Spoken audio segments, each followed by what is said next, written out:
Roy, and we'll support Root from there. So back to you. Excellent. I'm placing in chat. Is there anyone here that's been in the club sponsor, club mentor, or club coach training this year? Not this year, in previous years. In previous years? Okay. Well, This year, unlike any other.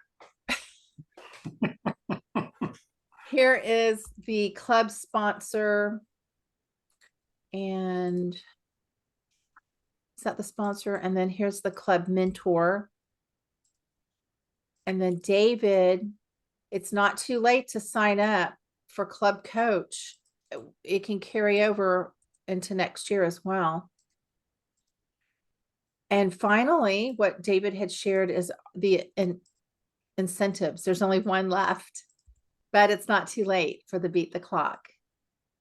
And it's going to be fun to see who all gets that. Okay, of course, we're going to start out with a question. This is something that I'm giving you a sneak peek to. Why? Because it's going to be taught in club officer training in one of our sessions and coming up in a few weeks. Has anyone ever gone through the marketing materials, the club officer marketing materials? Did you know? Did you know that there is an actual club officer training kit called marketing that club officer training is supposed to teach every year? It's called marketing. Specifically, there's a facilitator guide. There is a session outline. There is a PowerPoint deck. There is a session workbook, and there's pre-work. Tonight, we get a head start. There will be this session taught in club officer training. Hopefully, you'll make that session. If not, you will have access to this material tonight.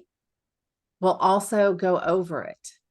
And it's something that is very interesting. The pre-work for the marketing club officer training is 30 to 60 minutes.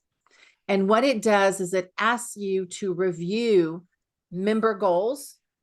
And let's see if anyone remembers this, member personas. Do you remember one of our sessions we created? One of your challenges was to create a persona of who is your persona? Who is your target audience? Let's create a persona. And now let's create a marketing plan geared towards that persona, because we can't create something and let everyone like it. We need to find that persona, and you can create 1, 2, sometimes 3 personas.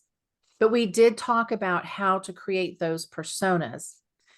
And then, of course, it asks us to look at the club snapshot, a snapshot of the club.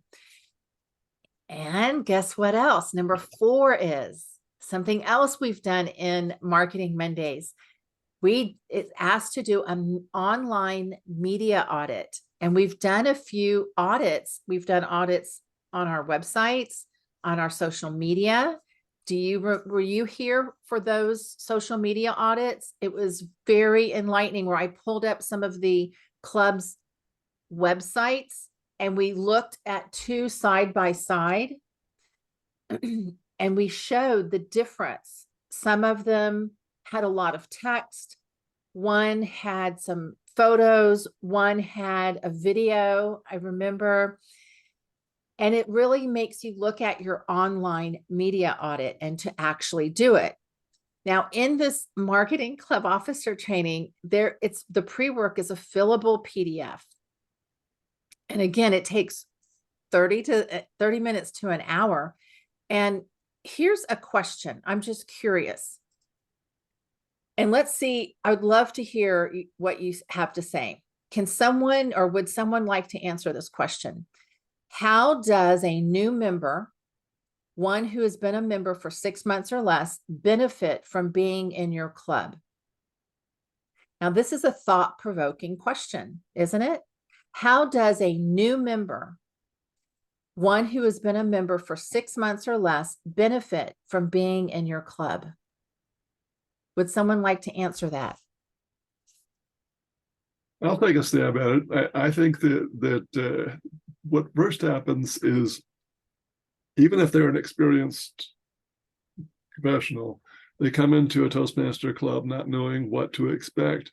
And what happens is they see by the time they've been in 3 meetings, they now understand the structure of the meeting.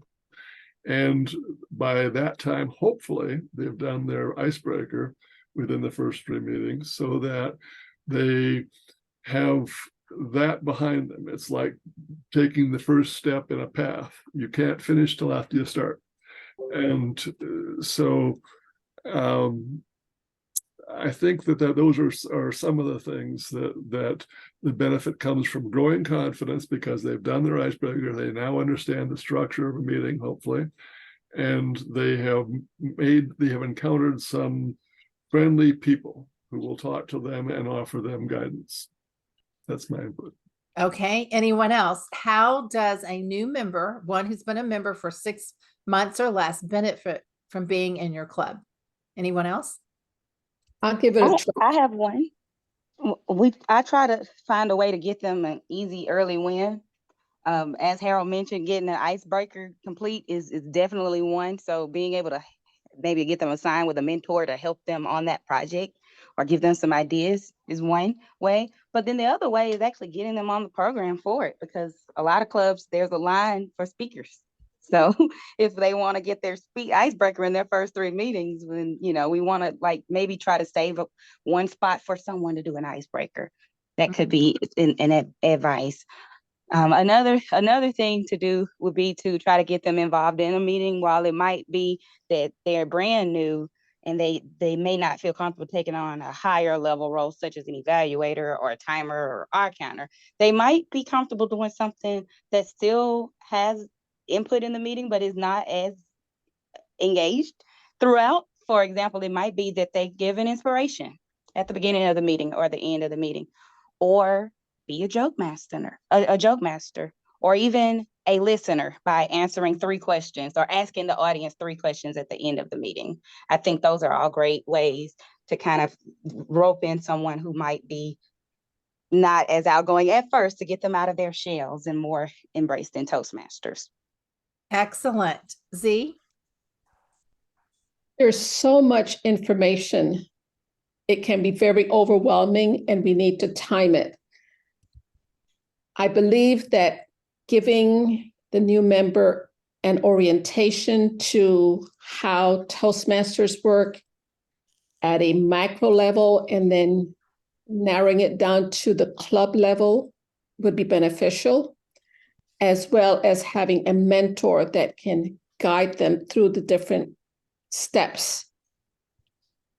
We've mentioned icebreaker, but before they even do the icebreaker, some are very nervous. They don't even want to do the icebreaker. So how do we guide them through some minor roles? And I heard joke master, inspirational. There are things that we can do that can help them get through the process. Love it. Okay, here's our second question. How does a member who has been in your club for roughly 1 year benefit? How does a member who has been in your club for 1 year benefit? Someone?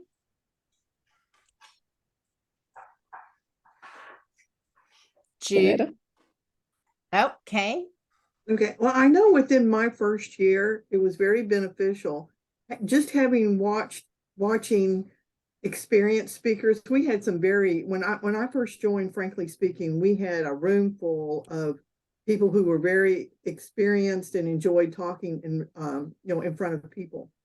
And I was able to learn just by watching them, and came up with ideas, because one of the things the reasons I joined was to help make presentations at work. And I was able to, number one, think about how to change my introductions. And just by observing and watching, especially I did speak within that first year. I did my icebreaker. I began on the manual, this sort of thing. But it opened a lot for me to start thinking about how I should change the way I was doing my presentations to make them more effective. That's what I would think for a first year. If they can watch some experienced Toastmasters and how they're presenting, it can kind of open up for them. Okay, this is what I need to be thinking about doing for myself. Love it. Okay, Jude. Well, in the first year, I think basically in the first year that if you can get them to speak several times, the biggest advantage we've had is we usually get them doing table topics, because table topics is a speech, literally, but they don't realize that all the time. So if we can get them up doing table topics often, then we try to tell them, we segue it into the fact that, oh, you know what this is? This is just a little mini speech.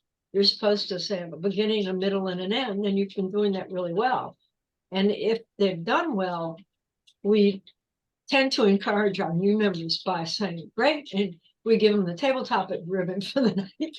Even if maybe one of our other members, who's a longtime member, did really well, if they did really outstanding for a new member, we just give it to them.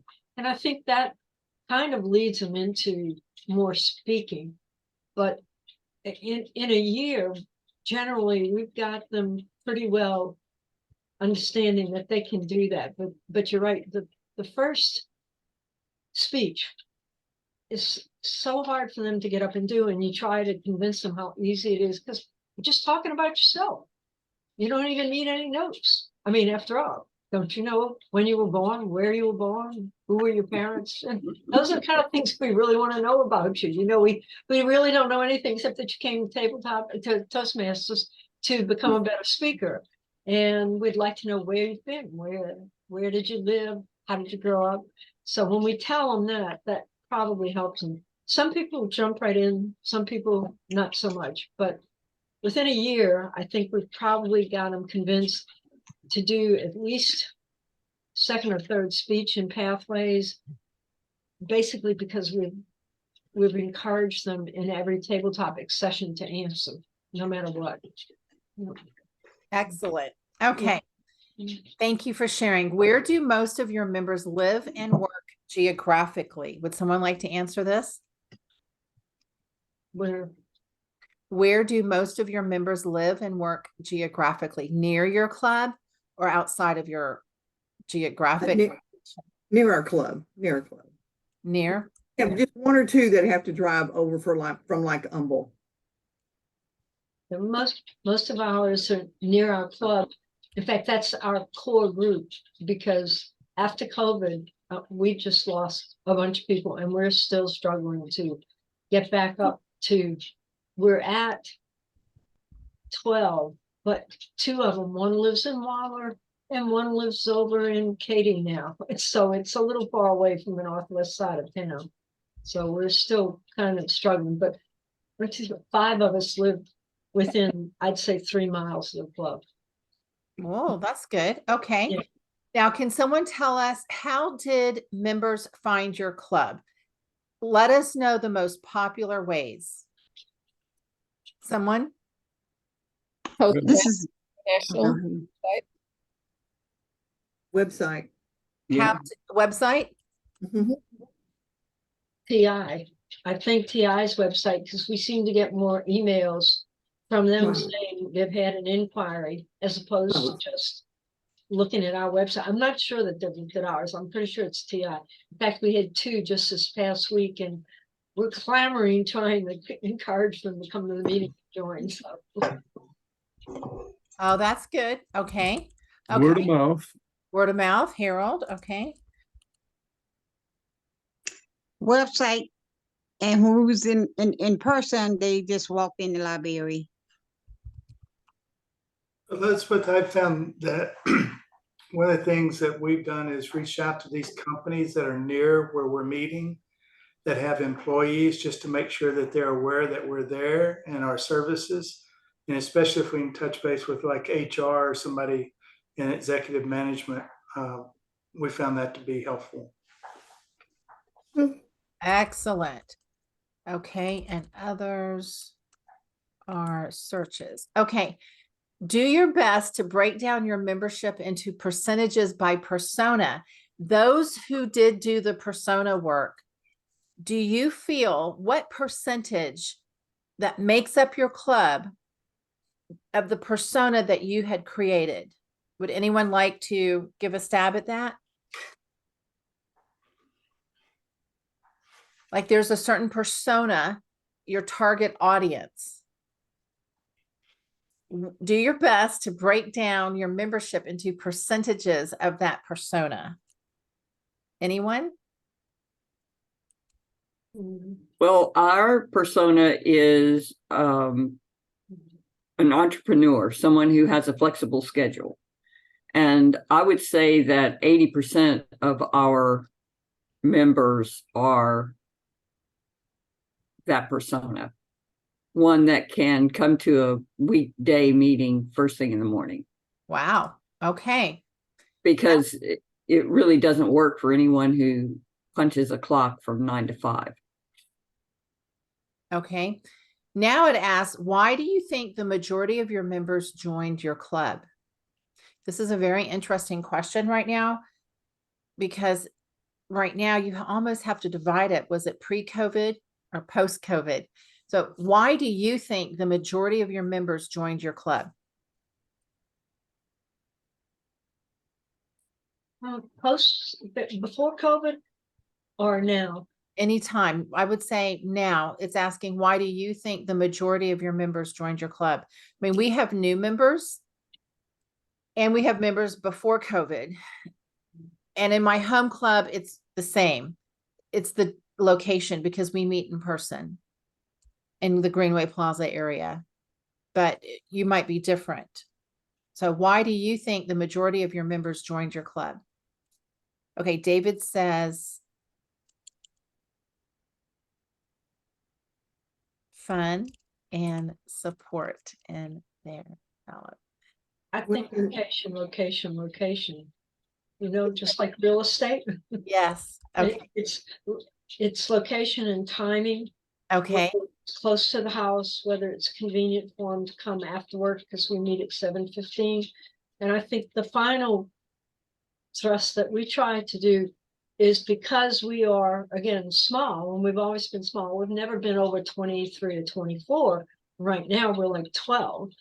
Is we sell ourselves as being the friendly club, small, non-competitive, and you get an opportunity to speak because we don't have a line of people who want to speak. So anytime you want to speak, it's available for you to speak, and we are always looking for it. And we're here to help you, because some of the clubs, people have told us, are so competitive that when they do the evaluations, they feel like they're getting a really, I guess, difficult evaluation or not a fair share. I'm not sure how to put it, but in our case, we try to sell the friendliness of it. We're not here to criticize you in any way. We're here to help you grow. And all of us that are in this club started where you are today, with being afraid to speak in public.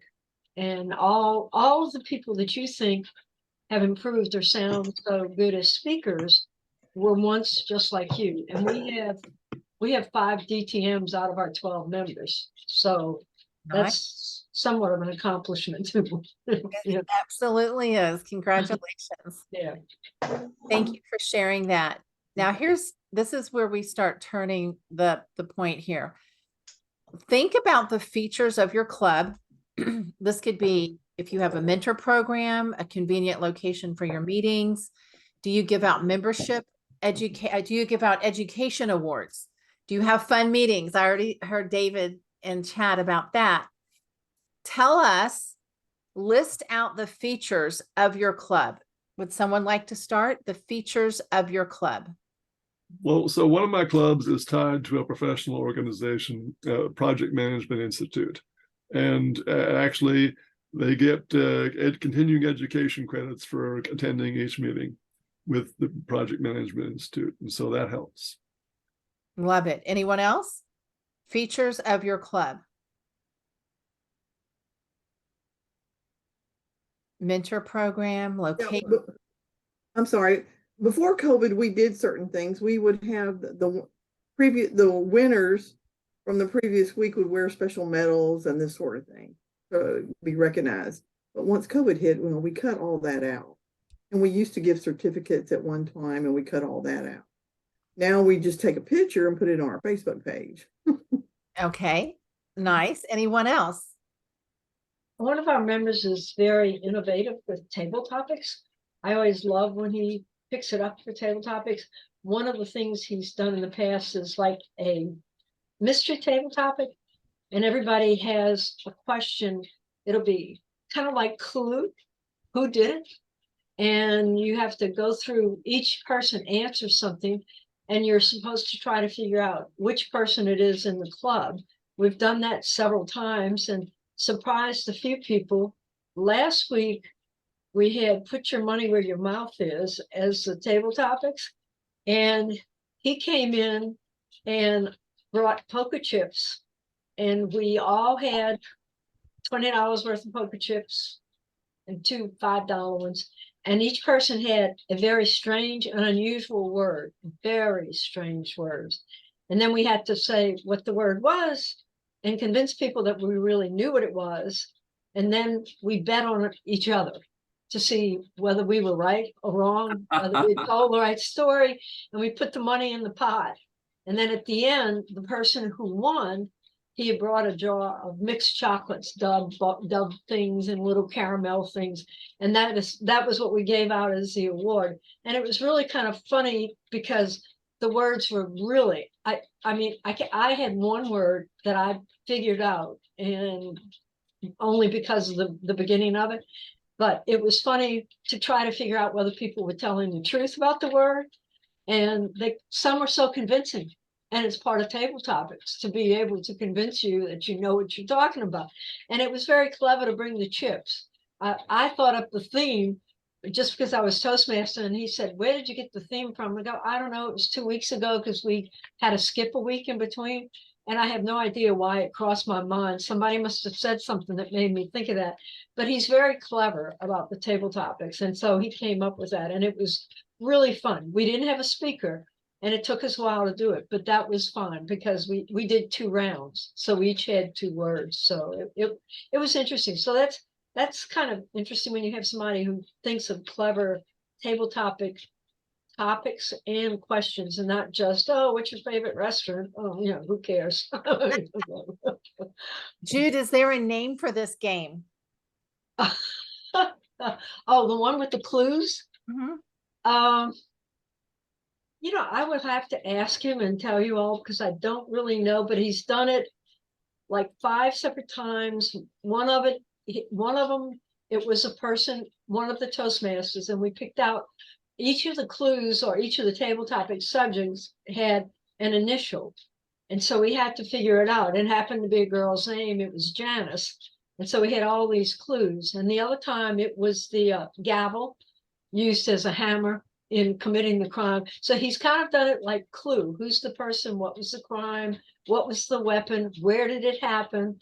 And the fact that he can figure all those things out is amazing to me because I'm not that clever, But I'll have to ask him when I call it Clue because that's basically like the old game used to be, who did it? The butler did it, the Toastmaster did it, so it's a fun table topic, makes us That's think. great. That is amazing. Definitely try that. I hope everyone tries that game. I have 3 more quick questions. Then I'm going to show you something. Where do your members communicate online?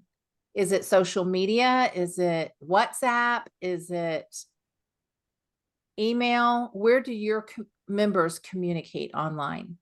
Do you mean communicate with each other or communicate directly with the club officers? It just says, where do your members communicate online? So it's members, not just officers, it's members. Where is the member communication? Do you have a Facebook page or LinkedIn, or do you communicate through your website? Where's that main outlet? I would say email. Mhm. Yeah. Okay, Group text, they're big on group text. Yeah, we have a Signal group text. Yeah. So we have just a regular, ordinary, standard group text and email. I just started a text and put all the names in there, and it goes to everybody automatically. Mhm. okay. Does anyone communicate on social media? No, we just communicate with email right now. But we're gonna do it was a good idea to do a chat group, so we'll start doing that. Excellent, Mamie. I like that, but try Mhm. a group chat. Okay, love it. And one more thing, and we got our 4 members that we needed. You're gonna make it. That's excellent. Mhm. Oh, Mamie, that's wonderful. Yeah, we strategized. We swapped.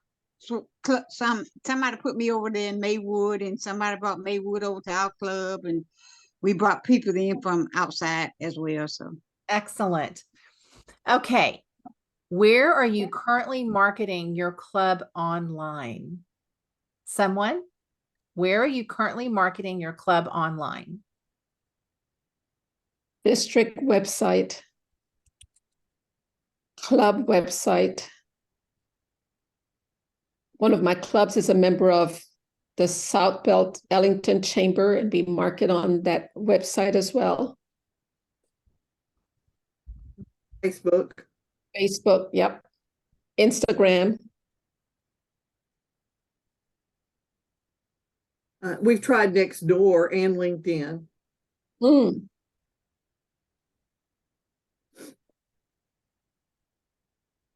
Okay. What does your club do on social media? Not much. Uh-oh, Jude. Upcoming events. Our Mhm. Facebook page is out of date. I'm trying to get the 2 members there was a member who started it. And tonight, for the 3rd time, which is hopefully a charm, we have one of the new officers coming in has volunteered to, get up on the Facebook page and keep it up and bring it up to date, which is the problem that you have, is that somebody starts it, but when they leave, if you don't have somebody who has the skills or the ability or wants to do it, then it just sits there inactive. And I don't think we've done much on ours since COVID. But so I sent out the link tonight and to the 2 people who did it and are the administrators. And I keep telling them, just give this guy the information. So I sent it out and I said, oh, here's the website, Facebook website link. By the way, have any of the 2 people above contacted you? Just kind of pretended like, reminding both of them that they said they would do that. So I'm hoping that the new guy is very anxious to do it and apparently is very tech savvy. So I'm hoping he'll figure it out. But otherwise, outside of Facebook and our website, that's it. And so Okay. Thank you for sharing. It's 8:30. I'm going to give it a sneak peek. There is a fillable PDF for an online media audit to do, and you go through your website, your blog, Facebook, LinkedIn, Twitter, Instagram, and Easy Speak if you use Easy Speak. Now, this was something back in 1920, and this is member goals with the most support. And over here, the highest, become a more effective speaker. Build confidence for public speaking. And I did hear someone say that after about a year, they have built up that confidence. The 3rd is communicate effectively.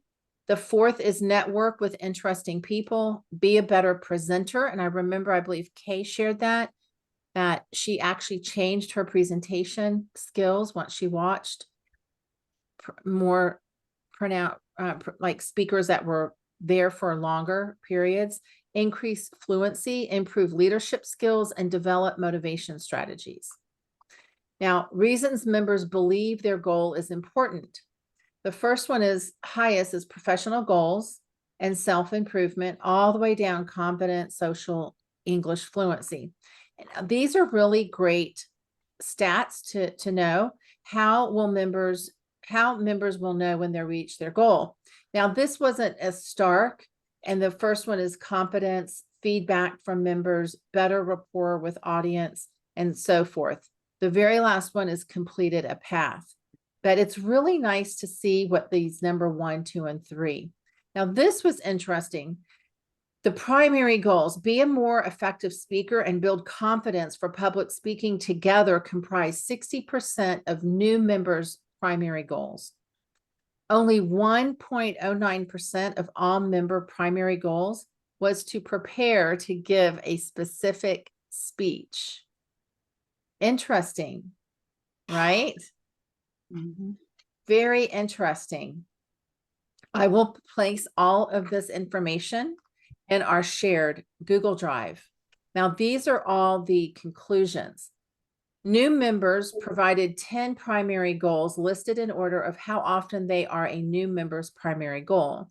And there it is, that confidence for public speaking. And then these are the general goal patterns.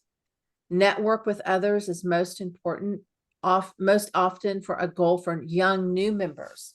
When members identify auxiliary goals, they tend to indicate specific skill building, improve presentation skills. And I believe that's so apropos because World Headquarters always suggests that that presentation mastery should be that first pathway to take, which is really nice. And there's a lot more here, and you can just read. These are personas. It helps you walk through of certain personas of how you can build up personas in your club, and really look into this and try to create your marketing plan based on the personas in your group, which is very interesting. Something else I would like to share with you is let's see, over here, there is the training. So I'm going to give you the pre-work, and then there's a session workbook that I just shared with you with those pie charts. I'll put that in there. And then I'll also upload the PowerPoint deck, the session outline, and the facilitator guide. It has really been wonderful to see the research that World Headquarters did, even though it was a few years ago. It gives you a really great idea of how to go into your club with this material and ask them these questions. Maybe even give them the workbook and have everyone in your club answer those questions, and maybe make a club meeting out of it, and take time and listen to everyone's answers. And let's see if we can build a more cohesive club membership where we're on the same page and agree that this would be our number 1 persona, and this is where our number 1 communication should be from. And let's try to start marketing on this persona. It's very powerful once you start breaking down after you answer these questions, and then you see it all together. It's very, very powerful. I will upload everything for you. My challenge to you is to not be afraid and go ahead and give this workbook and the pre-work to all the members. And let's see how many will do the material, finish the material, meet, and let's see what happens in your club. I guarantee you'll have more member engagement and most likely new members. Okay, takeaways. David Bell. Do a social media audit. Janetta had to go, but her takeaway is to look at the training. All right. Okay. Hi, Ryan. Valanda, what is your takeaway? Use all the resources. Switch them up. Switch them up and keep it interesting. Keep it fresh and fun. Love it. Okay, Jude. Oh, well, we're working on trying to make sure we get those new members incorporated and stay, or get the guests to join. That's trying to close the deal. So Yes. Okay, well, Kay had to go, and she said that her takeaway is to concentrate on a persona and find out if, frankly speaking, feels they're marketing to that persona. Excellent. Harold. Yeah, my takeaway is to go read the stuff that you upload. Especially, this is pretty good stuff on the marketing results here, because it's consistent with what we think we know, but it articulates it, so it allows us to educate the members and make them all recruiters, educators, trainers, mentors to each other, so that they learn by doing, both teaching and receiving, and just make the club stronger. Thank you. Excellent. Z? My takeaway is to share this information with the incoming officers, president, vice president membership, and VPPR. Love it. Love it. I'm going to actually share my takeaway. I love hearing all of your comments and your answers when I was asking those questions. I actually typed everyone's answers into that pre-work, and I will save it and upload it to our shared Google Drive. I thought they were fantastic. My actual number one takeaway is I'm going to try that clue game. I will bring poker chips and I will come up with the most far out words and give 2 each per member. And I feel that game in one club meeting will be so much fun. That would even be a fun open house game to play. I love it. Okay, Ryan, a little bit late to the party, but I do see your comment. And yes, it was about personas. We're talking about personas towards the end, but we did start out with probing questions, such as, where do your members live? What do your members gain the first 6 months, a year, and so forth? And how did your members join? But you'll see all the handouts. It's 8:39. Would anyone like to share anything or have any announcements before the end of the year? I can say congratulations to, I believe it was Mamie. Did you say you Yeah, Bellwood. beat the clock? We getting that too. Excellent. That's great. Congratulations. Thank you. Like to Southeast Houston came from behind. We started out with 14 members. We're up to 23 members. We're now President's Distinguished, 10 out of 10 goals. And that's through a lot of changes we made to ensure that we could meet those goals. Well, I will say that our club also made 10 out of 10. It's quite amazing. Congratulations. Congratulations to Toastmasters. Yeah, congratulations. See, yes, excellent. Okay, next week is our final one, and boy, do I have a treat for you. You will be the star of the last Marketing Monday, and that's all I can say. Uh-oh. Okay, thank you, everyone. Okay, thank you. Yes, see? You need to show up. Yes. Okay, good night, everyone. Give me a few minutes. I'll upload everything. You'll enjoy it. Take it to your clubs. That's my challenge to you. Good night. Okay. Good night, Bye-bye. everyone. Good night. Night. Take care. Good night, everyone.